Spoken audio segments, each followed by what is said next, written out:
In 2006, the film Nacho Libre leaped into the ring of cinema to deliver a gut-busting comedy that grapples with dreams, purpose, and faith.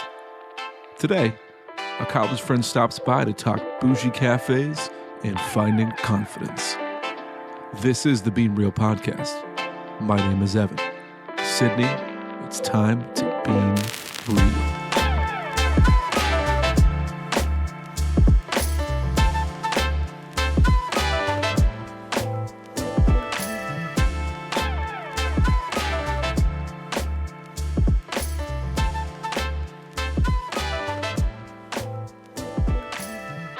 Hello and welcome back to the Being Real podcast. Today, I am joined by a very special guest from college. Her name, the legend, the myth, Sydney Stone. Sydney, what's going on? Hello, it's a pleasure to be on here. I'm very honored. Just, living my everyday best life, and I'm super excited to be on here with you. I love that for you, and I love this for me because we're now on the 6th episode, and I can't help but think when I said your name, like how Hollywood-like it sounds. Sydney Stone. Has anyone ever told you that? I do get that a lot, and it's very flattering. I didn't think about that until I got that a couple times. I'm like, I guess it is kind of like Hollywood-esque, but I guess there is an actress. Her name is Sydney Stone, apparently, and there's a Sharon Stone. Right, Sly Stone. But, yeah. See, I was thinking Sly Stone when I hear your name, so I guess that automatically makes me think if Hollywood's going to be on the trajectory it is, where they're replacing classical male toxic violent movies with actresses, I would want to see you in Rambo First Blood.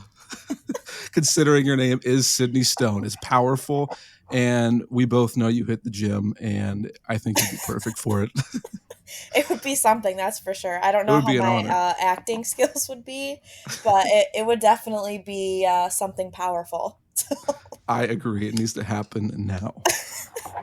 So I want to first talk about, I guess, how we met. Mm-hmm. We were both nursing majors in Erie, PA. I know that there was an exact moment when we met, and I think I might have been a little intoxicated at the time. Mm-hmm. So I think you're shaking your head for the listeners out there. She's shaking her head. But the first moment I really remember, okay, this is Sydney Stone. This is someone that I have to keep on my radar, is we were, I think, we're studying for finals in this church. We went to a very Catholic college, and we were all corralled around one of our nursing instructors. And I don't know if you remember this or not, but we're standing there, and how when someone comes up to you, maybe they'll nudge you, or they'll be like, yo, bro, nice shirt. Or I like your hat, or something like that. You came up to me, and I guess my toenails were incredibly long, and you said something along the lines of, hey, you going spearfishing? And everybody in the group, I just felt so alienated. I don't think I had any fishing plans at the time. It's just funny because, as you've come to know, I'm a very, I wouldn't say abrasive person, but I'm just very outgoing. And I think I've gotten better as time has gone on. I wouldn't just go up to somebody and make such a comment like that anymore. But I think it was just the vibe. We were studying for finals. It was in the church. And for me, it was too serious. Okay. And everyone was too serious, and I just had to kind of break the ice a little bit. I was a part of the tension breakup, is what you're saying. Okay. Yes. I was an instrument for the tension. Okay. Right. Well, and I think I remember you and Aaron were both wearing Hawaiian shirts or something like that. And I'm like, I've been in classes with these guys before, and I've never officially introduced myself. So this is how I'm going to do it. Oddly, you must have been staring at my toes for quite some time to so that's probably a little tricky on my part. So, well, no, I wasn't going to a fishing tournament. I wasn't preparing for wilderness survival. No, I actually just did not take care of myself in college. It was hard we were very, I think They that was really just the weren't that best year. long. I just want to say for the No. record. When we're through here at Lloyd Podiatry, cutting back the rest of these nails, we're going to get him situated so he can get shoes on again and he can walk again. Right now, his nails have been so long that he can't even walk. He's like a horse that's foundered that has their hooves so long they can't walk. It probably wasn't even that bad, but that's just kind of like my awkward way of taking a moment that is a little bit too serious. And I'm like, we're in a church. I need to kind of like ease the mood a little bit. So I had to go after someone, and it was you, unfortunately. Poor me, poor I me. know, but I've always appreciated like you and I's friendship, because like whenever there's something that's like awkward or funny, or someone says something, you're like, that's a We little have off. to Like air it our out. eyes meet first, and then we just start. We have to air it out. I mean, Yes. we're judgmental in the best way, Mm-hmm. and that's how it works. That's how it Yep. works. Yep. And my question for you is like, how are you doing for real? Like, what have you been up to this summer, and what are you looking forward to in the near future?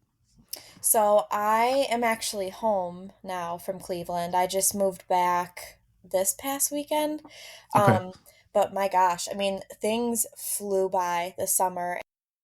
I was in Cleveland for the summer for my last travel contract, which is really exciting.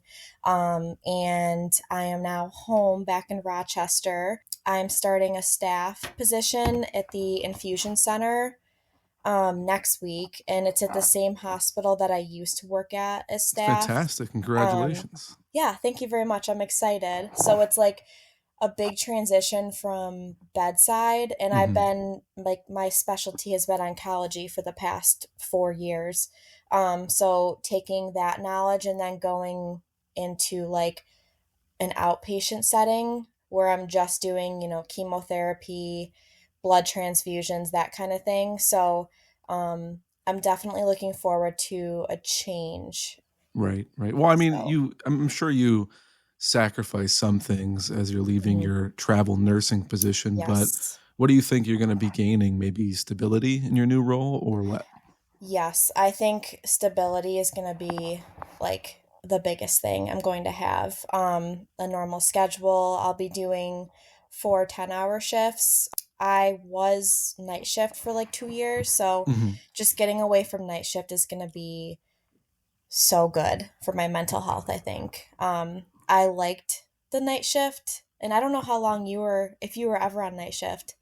I was, Um, yeah. Oh, but yeah. it's just, man, like I loved it and I loved the environment, but after like I think for me it was like 3 months ago, it really started to hit me. Like the fatigue Right. and just like my body, I think, was just starting to like reject it Well, a bit. I know very well you can only like take so much before you Mhm. start getting burned out, Yep. and you wake up after one night shift or third shift, and you're like, Mhm.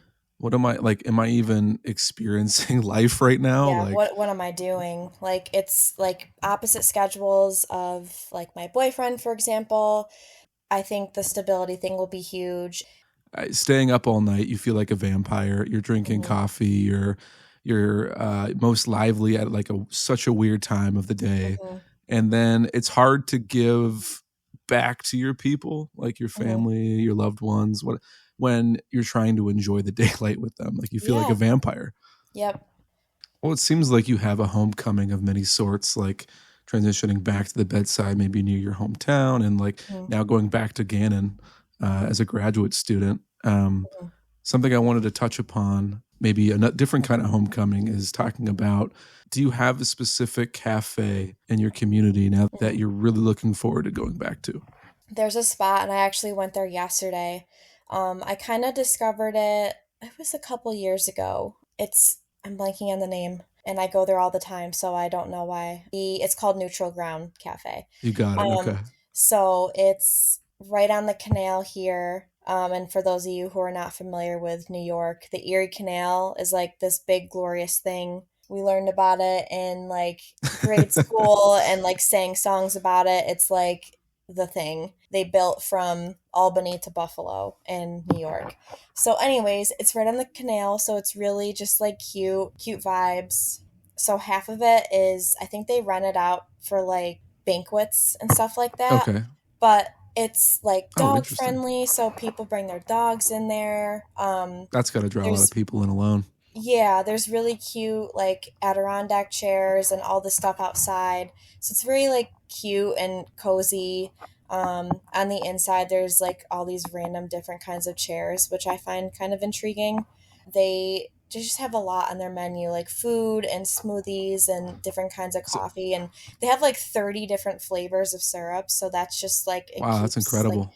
yeah, every time I go, I'm like, oh, I'll try that one, then I'll try that one. So yeah, I have a I place love like to that go near me there. that like will have that big laundry list of flavors that you want to try, but like also change it up for the season too, which Yep. is kind of nice. Everyone likes variety, so I mean, Yeah. was this a place? This Neutral Grounds, was this somewhere that just got by through word of mouth in the community? Like everyone was going there, so you decided to Yeah. stop by, or what?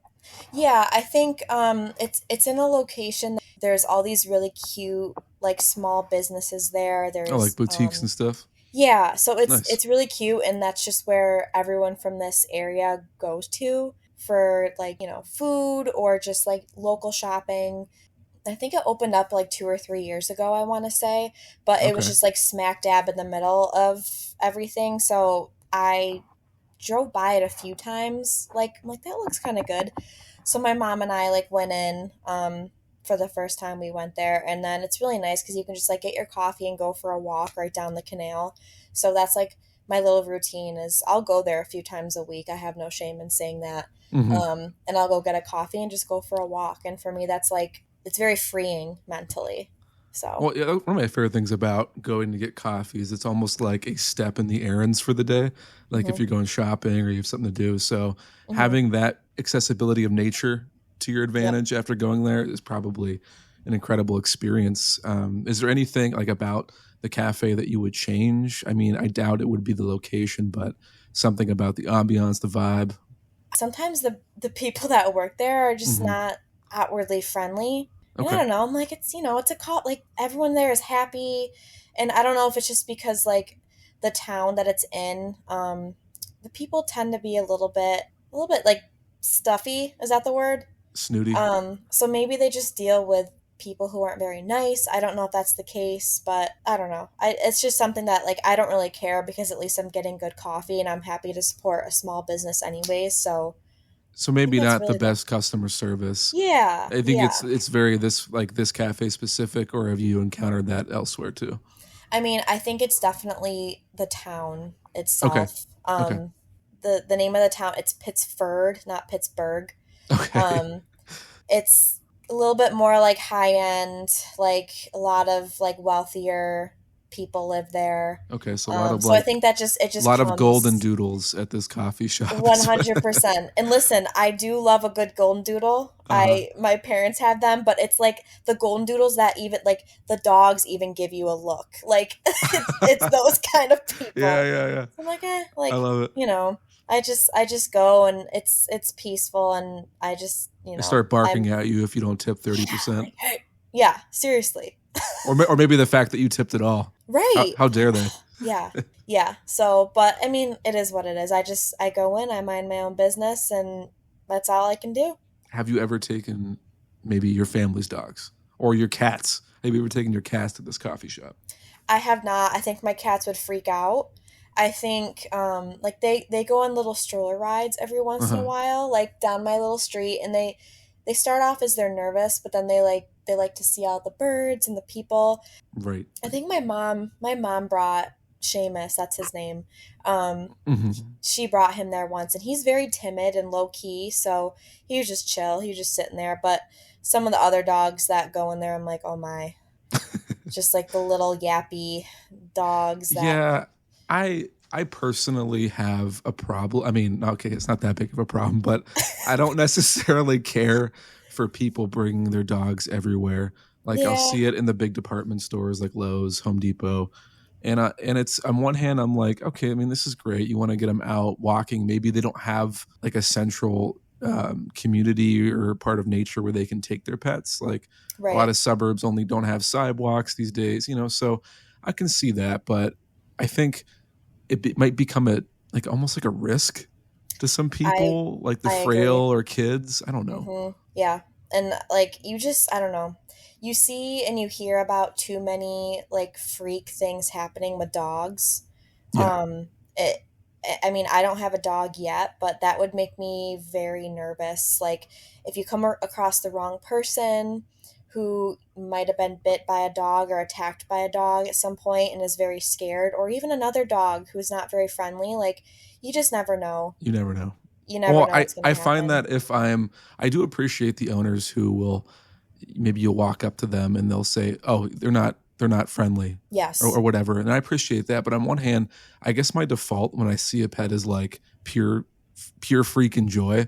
So Hmm. I'm like walking up to them with a big old smile on my face, ready to pet Yeah. them. And then like the owner's like, they're not pet friendly. Not They're friendly. not Not pet friendly. friendly. No, like a big alarm goes off. I'm like, okay. Then my mood changes instantly. I'm like, well, fuck Right. Right. It's like, oh, jeez. And they like scoff, like, not And it's not friendly. even And to they the like owner. yank the It's not dog. even to the owner. I'm telling the pet. I'm like, fuck you. Yeah. Like, That's your what's job to your be issue? freaking cute. Let me pet you. Right. God damn it. Yeah. What's your issue? Jeez. Going back to just that vibe in the coffee shop with the customer service is sometimes as the as I'm going to a coffee shop in a town or an area where the price of homes steadily increases, Hmm. and I'm starting to like hear like gentrification whispered in the air. Hmm. I I find that when I enter those types of coffee shops where it's a very well-to-do crowd and it's a very nice cafe, I almost get like a little nervous, I or do I too. feel way out of place. Like I enter there and there's a guy in the corner with like a beret and a turtleneck on, sipping his foam latte through his mustache. Yeah. And I'm kind of like, even the employees freak me out. Like, I just want to order maybe a regular coffee. Is that okay? Like, I have to ask them for permission to Permission to order what have I just like want. a basic coffee. Like, I'm afraid I'm going to get like reamed out if I don't order the right thing, or if I don't Right. pronounce the coffee the right way, or Right. I don't know. It's the same fear I get when I try to order a regular size coffee at Starbucks and I don't include the jargon. Right. you know? Yeah.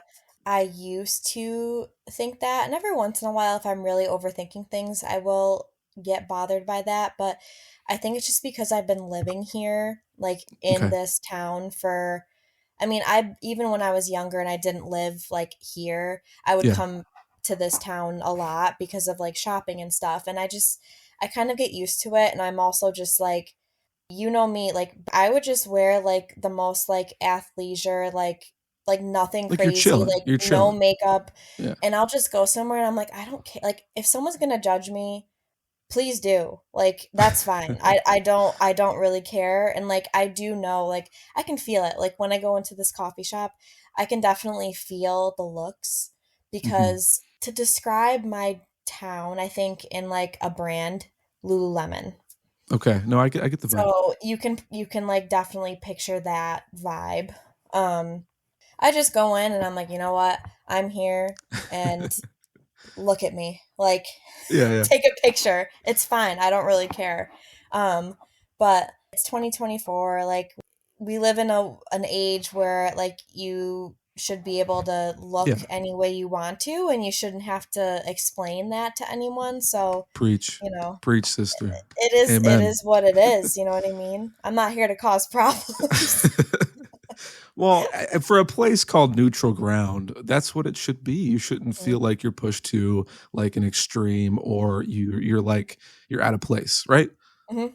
And I think that is like the vibe they're trying to like portray to people, but you're always going to have the people that are like, judging. And I mean, I Mhm. judge, but like silently, but We've like established that. We've yes, yes, the not so silent judgers, I think they tend to dwell there. So it's kind of like ironic in a yeah. way. One thing I wanted to ask you about coffee is, do you have like a favorite drink or beverage that is like your automatic go-to, something you would I like do. order above all else? I do, and it's usually my go-to unless I'm feeling like exotic and want to try something different, I'll Okay, usually let's get. take that. Let's take the go-to, and then we'll take the zesty choice. Okay, All right. absolutely. Okay, so my go-to, it's just like a nice coffee, like medium, grande, whatever you want to call it, and I'll get sugar-free caramel, almond milk, Okay. and that's it. Wow. It's Okay. simple. It's simple. It's It doesn't low hurt the belt. It calorie. doesn't hurt the It's belt. great. Yeah. hmm it's good. But then if I'm feeling like a little like fun, I'll I'll go through their flavors and I'll pick something fun. So like for example, yesterday, this is a good example. Okay. I got the toasted marshmallow Wow. syrup. Okay. I got it was a latte. So it was almond milk and then it had a brown sugar foam. That And it sounds was funny. incredible. Yeah, and It's like summer too. It's like perfect. yeah, and the flavor of coffee, like not the syrup, but the actual like the brew, it Uh-huh. was like Jamaican rum or something like that. So when she read it off, it was They so give you a extra. crock pot of a It drink, and was they're like, so extra when they read it, and there was a couple of old ladies that were at the counter like, "Wow, that sounds so good." I'm like, "Guess we'll find out." like proud of your choice, but also like Yeah, I was a like, little scared. Yeah. yeah, I was like, "Ooh, that sounds really intimidating and like a little embarrassing how like extra that was." But I mean, at that point, I'm kind of fitting in. Like, did she Really. read off the whole thing like that? Mhm. Yep. Okay, I was so like, she started "Wow, with the that was coffee, a then mouthful." Like she's like, "All right." She's like, "Medium Jamaican rum, iced, toasted marshmallow, cold foam." I was like, "Whoa, whoa, that's a lot," but it was yeah. good, so it was worth it. Well, I'm happy. I like the way you described going up, making your decision for the day, whether you're going to be quote unquote boring hmm or you're going to make a fun choice. Yep. Like, I Yep, need, and I go into it. I'll like walk in. I'm like, how am I feeling today? Am I feeling like plain, like cool, or am I feeling like we need to get it riled up? we need to get it riled up. We need to get a little riled up in here. Well, I don't know about riled up, but we might be able to get pumped up. You kind of you texted me about the movie, and I felt like you were almost embarrassed. After you told me, I was like, no, this is perfect. This is the first true comedy movie that is going to be on the podcast. I am so hmm excited. And it's nothing at all like the bougie coffee shops of Western mid New York. This is Yep. we're talking about a very humble beginning here in a way. hmm The movie you chose is the 2006 film Nacho Libre. Best So, movie. Nacho Libre is a film that follows our uh, titular character, Nacho, as he almost progresses from a friar in a monastery to a Mexican wrestler or luchador. hmm I think the director Jared Hess and Drew Usha Hess, which is a married couple Okay. filmmakers, they decided to release that movie during that time in May, but it was actually going to go between X-Men: The Last Stand and Mission Impossible 3, like both blockbusters of their time. So I think they knew their movie and they knew their audience, and they were like, okay, we gotta push that thing back. We gotta push that hmm sucker. So then they went to June, like late June, and Cars was releasing June 9th, and Superman Returns, which was like the first Superman movie ever released in like years, hmm was coming out June 28th. So they were like, okay, we're gonna we're gonna take this You have to little time it really well because yeah. there's so many other good, like great movies coming out. I can see why it might not have maybe done so well, but I feel like it was such a big film in our hmm childhood. Like everybody was talking about it. Yeah. Everybody was quoting it. It was coming off the heels of the Hess's movie Napoleon Dynamite, Yep. which was like a sleeper hit. Which I was honestly like I was back and forth between Napoleon Dynamite and Nacho Libre. You couldn't Yes. have picked two like more quirky indie films to break the tension in this podcast. hmm I'm glad you did. Yep. It's a sports comedy film in a way, and it stars Jack Black as Ignacio, or better known as his stage wrestling name, Nacho. And he like moonlights again to earn money as a luchador for the orphanage where he works, like in the monastery. It's actually, I don't know if you know this or not, but it's loosely based on a true story. I did not know that, but I could see how it would be a true story. It's based on a man named Fray Tormenta. I guess he has like multiple nicknames as I looked him up. Like the other one was Friar Storm, but his real name was Reverend Sergio Gutierrez Benitez. He was a real life Mexican priest who had like a 23 some year masked luchador career to support the actual orphanage that he helped direct. And it's really cool because he started out early in his life as like a gang member, reportedly becoming a drug addict. I guess at some point he also was an alcoholic in his 20s. He stated that, this led him to poor decisions. Where am I going? What am I doing? So instead of turning to the military, he decided, I'm going to be a man of God. I'm going to work in the Catholic Church. And because of those like difficult and tumultuous times, he really felt for children in that place and in that state of mind. So he decided to become a very compassionate, loving priest, building on the foundations of the church he worked at, helping these orphans. And he actually began to go out in his community and adopt orphans for the monastery. So overall, like he sounds like an angel. Like he turned his trauma into something beneficial for not only himself, but his community, really. As you start adopting, it starts to cost some money, right? Like things start to fall in place where you need to provide for these children if you're going to take them in. So thinking outside of the box to a make it or break it type strategy, he decided that he was going to pursue wrestling and become the luchador that we now know as Fray Tormenta. Along the way, he changed so many children's lives, and it's no wonder why this story was brought to film. Right. Now, Sydney, I want to ask you if you can give me like a 30-second short synopsis on the movie Nacho Libre. Okay. So basically, he's a friar at a monastery in Mexico. He adores these children so much.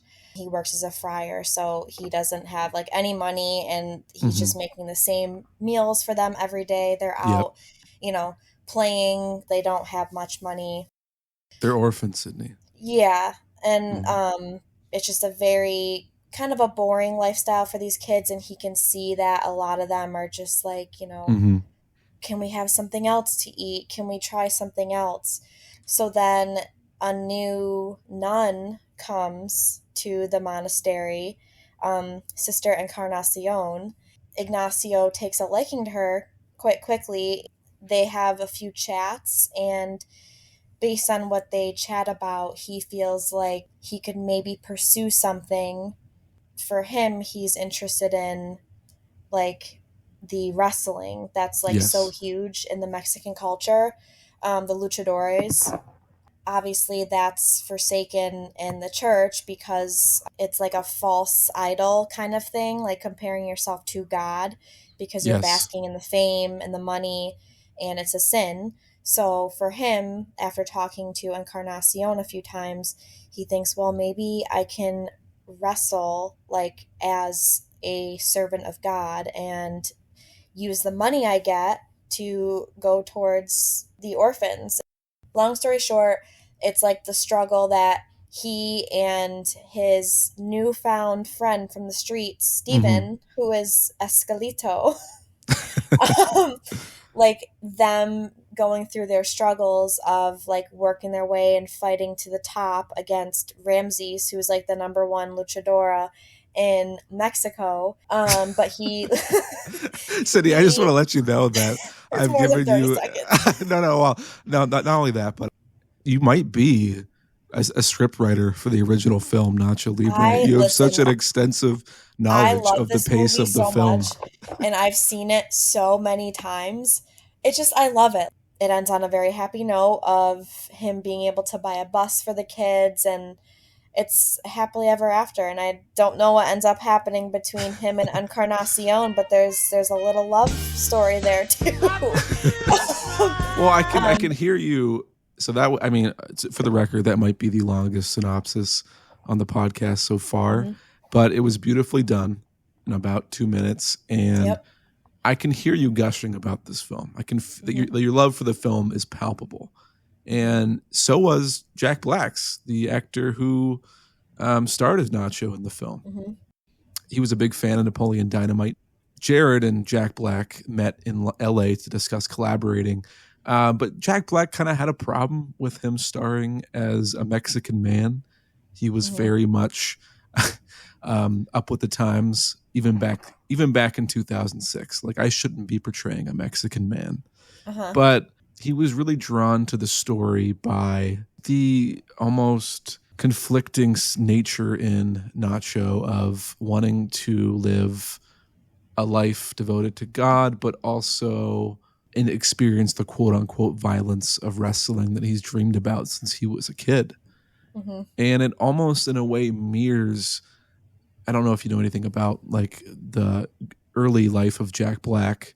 I heard this like years ago, but apparently he was raised by a very Catholic family, and he always wanted to live the life of a rock star and play music and listen to that burgeoning like rock and roll metal culture when he was growing up, but he felt so constrained. So I feel like he wanted to embody Nacho because he grew up just like him.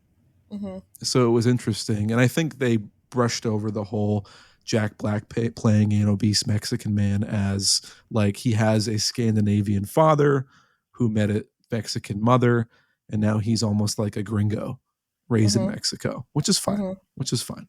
Right. Just as an aside, I actually found a little fun fact as Jack Black was filming the movie. When he was doing all the wrestling stunts, apparently he like was doing like a flying stunt, and he actually gashed his eye open. And it was so bad that he required like surgery.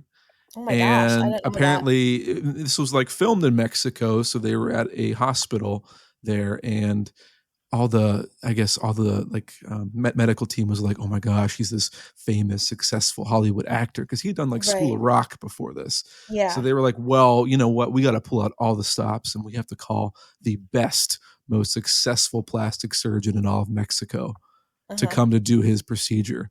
And Jack Black said in an interview that she literally came from some type of like fancy ball gown event because she was still in her dress to do his surgery on his eye.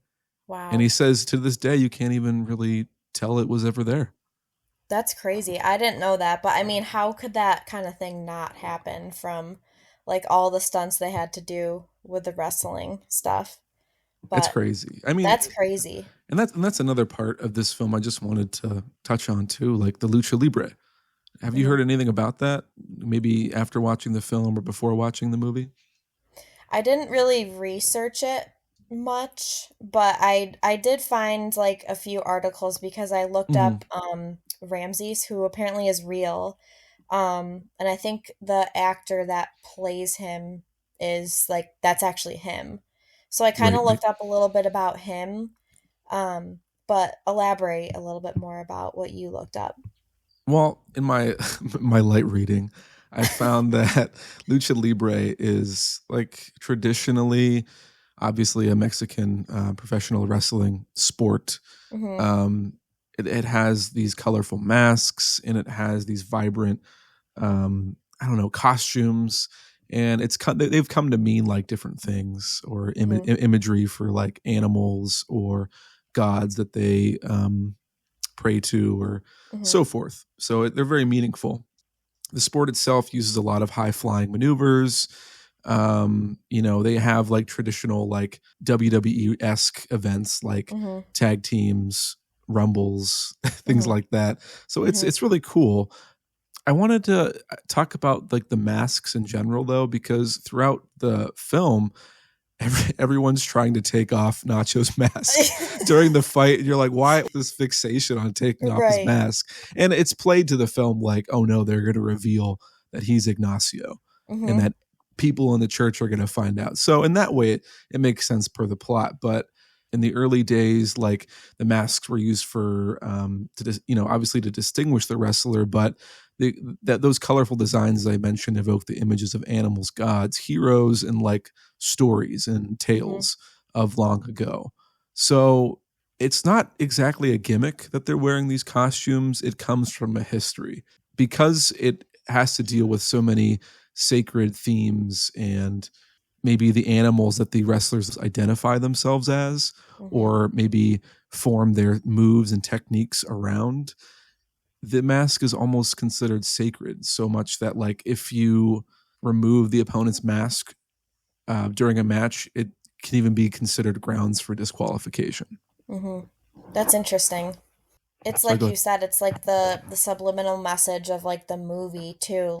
Like the difference between who he's trying to be, like Mhm. as this, Nacho Libre, this fighter of God, essentially, and then his own person as Ignacio is, like, a holy man who's devoted to his children and God.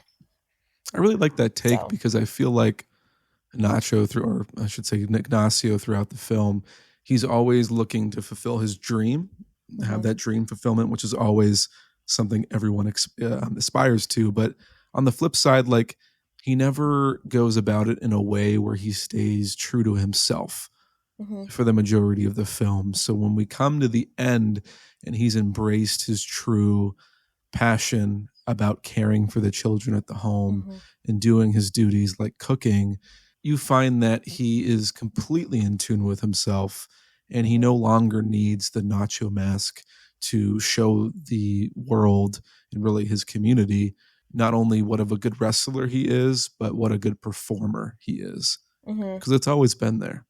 And I like Right, that that's mirrored by the actor himself right. in Jack Black. Yeah. Um, this movie also has quite a bit of like unique comedy in it. Yes. I think it rests on like a blend of like more slapstick or like quotable moments. Can you share maybe some of your like favorite funny moments or quotes from the movie? Yes. So I've seen this film so many times, but it's been a little bit since I've seen it. And one of my favorite scenes is in the beginning when the other priests asked him to go visit a man with the influenza. And he goes to this house, and this older woman Yeah. opens the door for him. And he basically is like, "Where is he?" Just the way, it's the way that he gets so Jack Black gets so into character with it, and he's like in the movie he's terrified because it looks like the man is dead, and then he's basically like saying a prayer Uh-huh. and telling the wife, who's probably just like looking at him like he's an idiot because she knows he's not dead, and he like puts the little like coins over Oh the yeah, yeah, yeah. guy's To eyes, and then the signify that guy he's just passed like, on. yep, and then the guy looks at him, he's like, it's just like, it's just his like It's like a bait and reactions. switch. It's a bait and Yes, switch. yes, so that one, that's a good scene.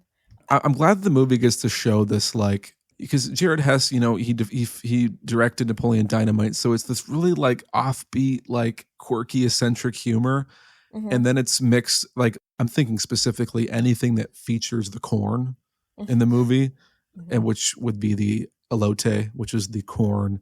I think it's pronounced cojita cheese and the tahine. Yeah, So it's like almost like a cream corn with a little bit of spice behind it yep, on a stick. On mm-hmm, a stick. It's got to be on a stick. mm-hmm. And I forget what is his name Hector? Nacho's partner? I want to say it's Steven, because he keeps Okay. saying, "Come on, Steven." I think it's Steven. Sounded I'm okay. I'm Well, almost positive. I feel like any different scene you see Steven with a corn. There's also a moment where a rival team of wrestlers pop Nacho's tire on his Nacho Mhm. mobile, Yep. and he throws a stick of corn in somebody's eye socket, Yep. and it just cuts away. It's They yes. don't talk about it. They don't. There's no Yep. aftermath. It's just like, and you're like, It was okay, just we're like moving on. this little scene. I'm pretty sure it was after Nacho and his partner go to Ramsey's party, and they pretend to be in the mariachi. Is it mariachi band? Yeah, yeah. Then they have to run out, and then they come across these two guys. And I'm almost positive that one of them is the actor who played Pedro I think you're right. in I think you're Napoleon right. Dynamite. And my dad, to this day, like, swears that's him.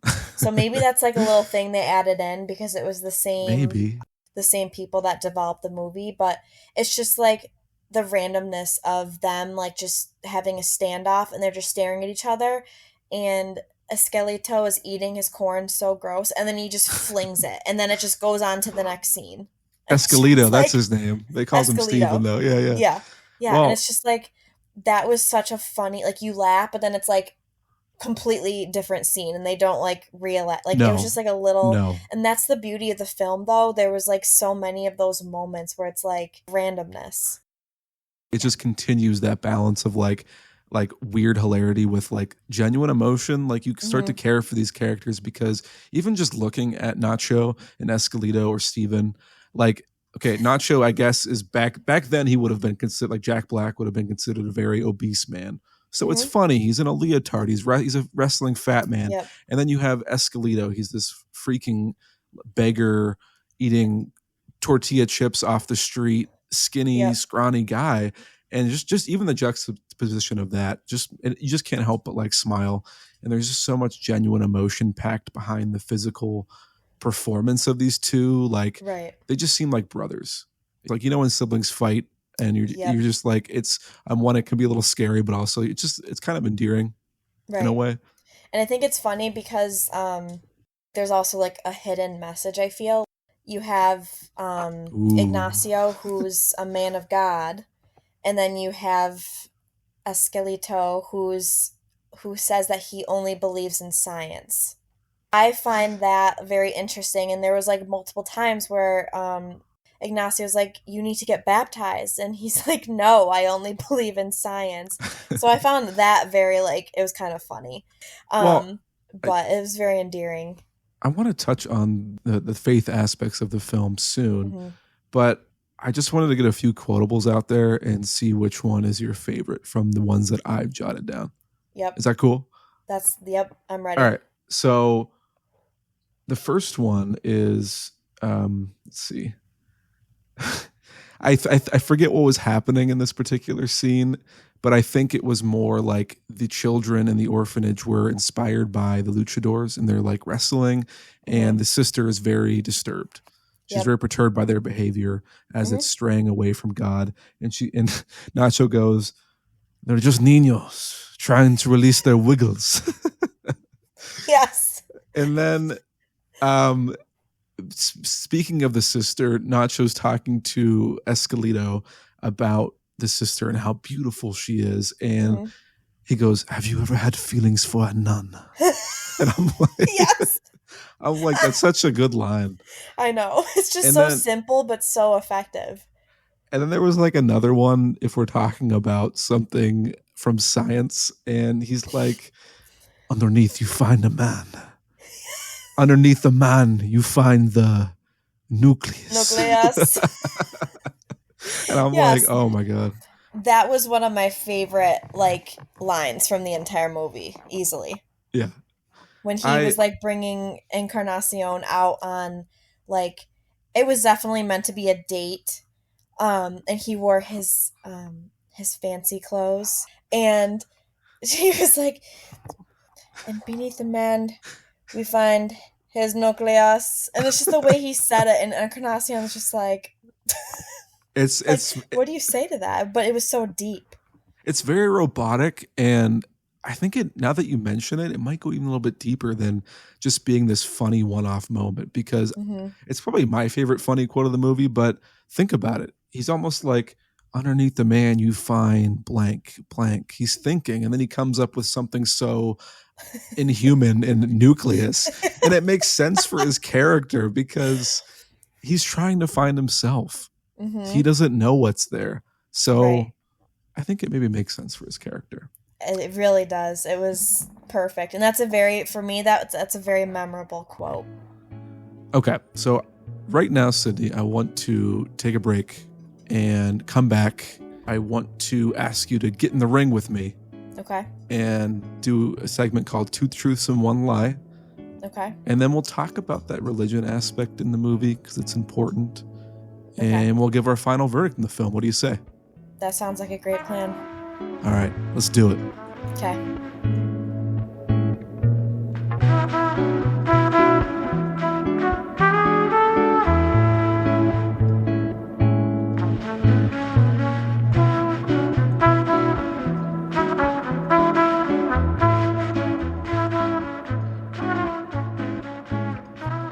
And we are back. I am here with Sydney.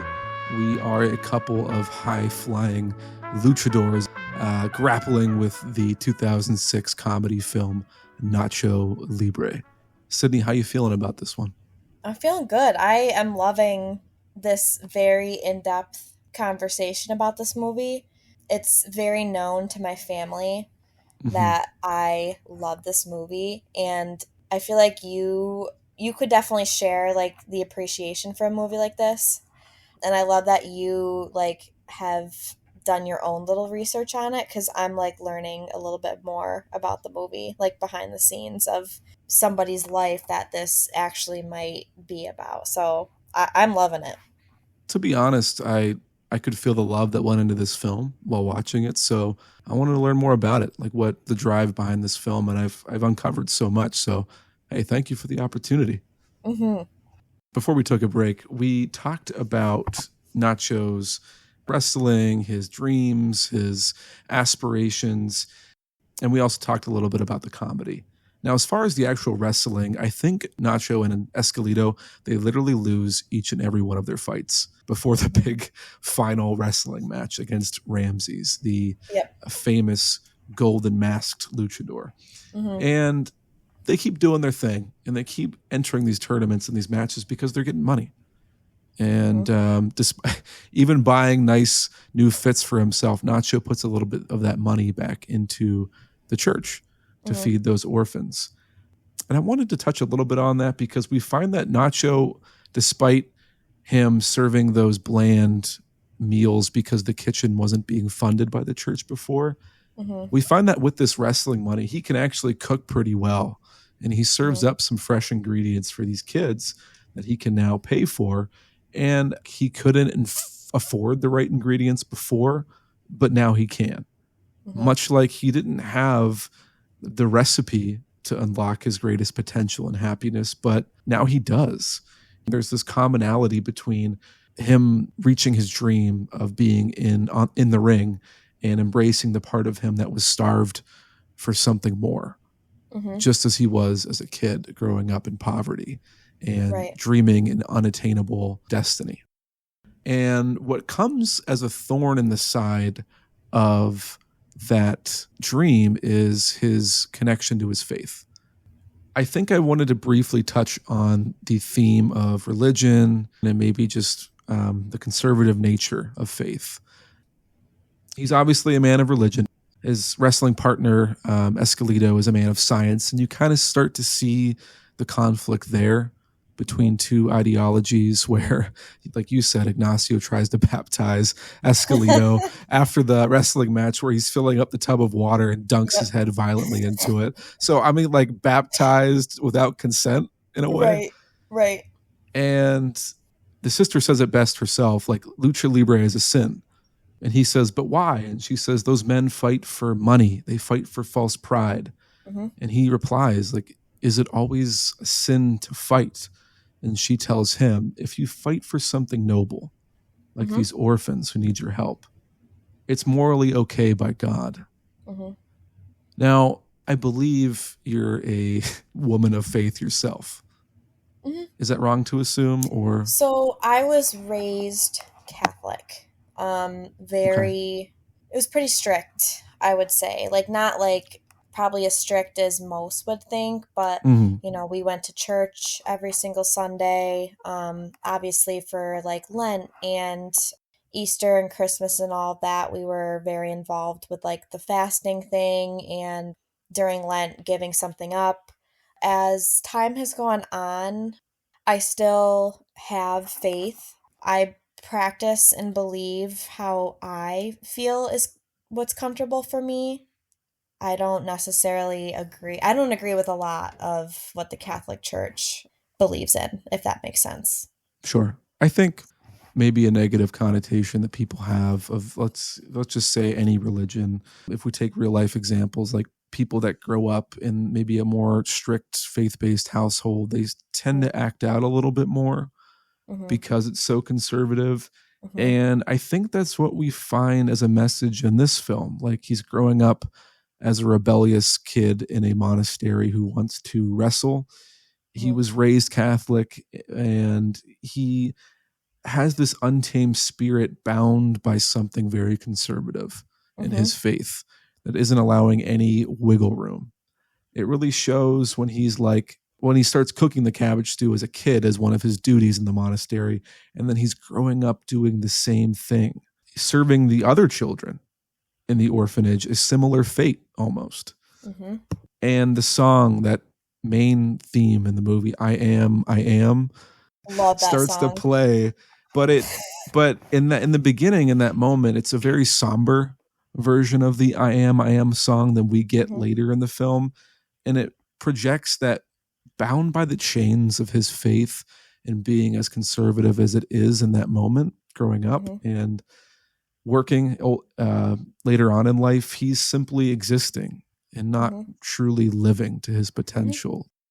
I guess the point here I'm really trying to make is that he's trying to live, two lives together. One a secret and one his true job. And along the way, because he can't connect with both of them, he loses his sense of purpose. His soul is torn between living a life dedicated to the Lord and one of supposed violence. Yep. In the moments where he sees the orphans and they encourage him, they help him, they give him materials and clothing to make his suit for the wrestling, he finds that purpose again and again and again. He finds a way to carve out room for each of those lives to be combined together to make something wonderful for himself and the lives and these children that he's positively impacting. Is there a point in time where you have maybe felt conflicted by two aspects in your life and not knowing which one should be prioritized over the other? I think in general, that's just how everything is gone. Back in college, like learning about who I am, about my beliefs, about like the people I choose to surround myself, that kind of help me to, it enhances what I believe in. And then fast forwarding to 5 years later now, I feel like now I am much more comfortable and my values have all kind of come together and like bloomed into what makes me me. I feel like you've maybe carved space and you've blended those aspects together, and you feel more confident in yourself. Yeah. For example, like being raised very religiously as a kid. Like fast forwarding now, what do I really believe in? And like, what do I want for myself and my family, my future family, all of that. I think it was just the difference of who am I supposed to be and what do other people want me to be, but who do I need to be for myself and for my loved ones. I agree. I think people can lose their way pretty easily as their dreams maybe don't all come to fruition, or they get frustrated with the person they visualized in themselves like maybe 5 years prior. But you realize that along the way, you've made these choices and you've met these people and you've found these values that you can always reconnect with to lead you the right way. And I'm really happy to hear that you've made some of that progress for yourself recently. Yeah, thank you. I'm definitely in a place now where I feel like I'm where I need to be.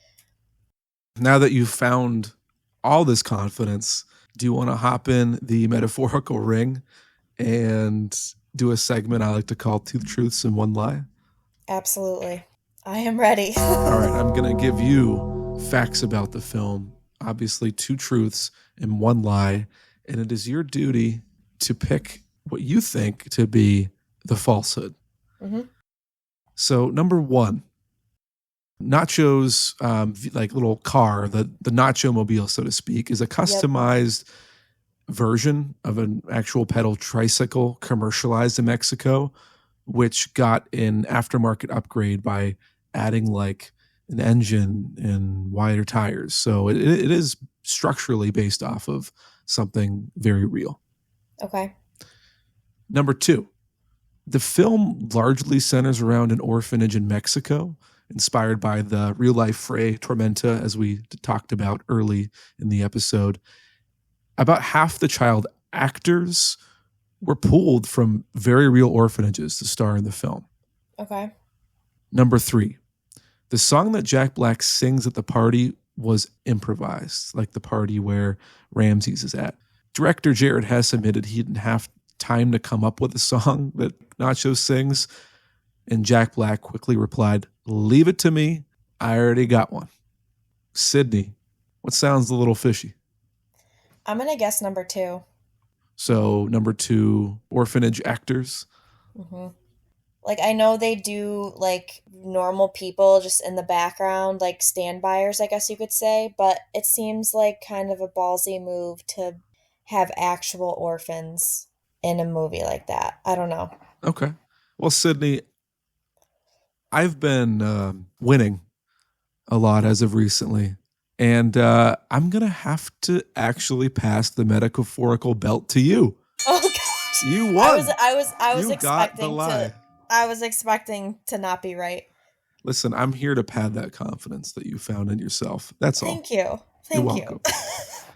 I guess I know this movie way better than I should admit. So I am going to have to sully my column with another loss on the series, but that's okay because, like Nacho, I might experience plenty of losses, but I'm going to win in the end. Transitioning away from this segment, I'd like to just talk about our verdicts on the film, maybe why we like it, love it, reservations we have with the film. okay. For you, what about the story really just sends you away with a smile? I just love a good comedy film that just has like stupid humor. Like, Yes. I think me as a person, like as Sydney Stone, my humor is very just goofy and silly. When Nacho and Escalito are brought up to the top of that mountain by that guy who claims to like have like these eagle eggs that hold a special power when you eat them. Uh-huh. And just like that scene where it's like he climbs to the top of this mountain and it's like windy and he breaks the eagle egg and like chokes it down and like gags, and then he like goes up and he farts and just jumps off the cliff. They like, come on. Like, they that use is just so they use a lot of fart sound effects, I guess, to the comedic effect that he is a large man doing any sort of physical activity, like jumping off of the side of the cliff. Yeah, it's goofy, lowbrow humor, but in the most charming way. And maybe that's a good way to put the movie. It's charming. It's charming, and it's not. You watch the movie and you finish it and you just feel like a weight has been lifted off your shoulder. Like, even for me, like if you're stressed about something in life, or you're not having a great day and you watch it, and I've always felt better after watching it, even after like 20 times that I've seen it. It's triumphant at the end. Yes. Yeah. But I like the soundtrack of it. I don't know about you, but I just find it like all the Spanish music is just fun. So, I don't know. I just think all around it's just a lighthearted, feel-good movie. Out of 10, where are you at? I'm going to give it a solid 9.1. 9.1. I want to key in on, for my verdict, the final fight in the movie where you see, I think it perfectly encapsulates the message of the film, where Ramsey comes out.